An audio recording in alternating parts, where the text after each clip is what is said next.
едно пряко сравнение на Brisk BR12 BFXC и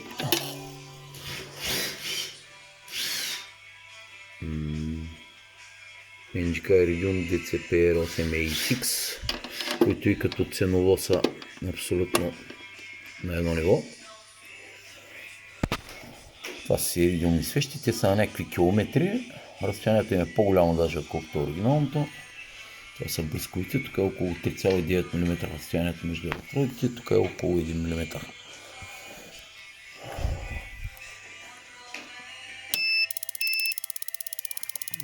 Започваме, тук са 2000 оборота, и намалим малко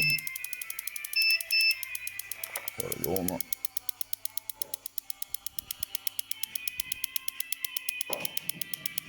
така изглеждат иридиумите.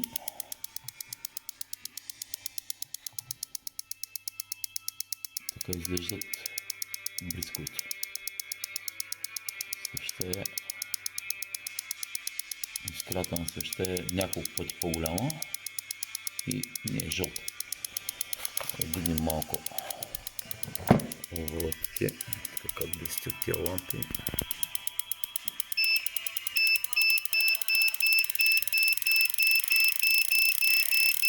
Някакви средни обороти на работа на двигател. Това изглежда така. Това изглежда така.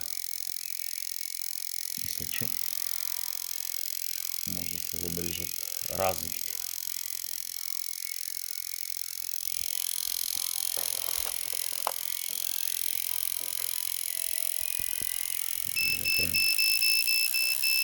Горе-долу максималните обороти. GS.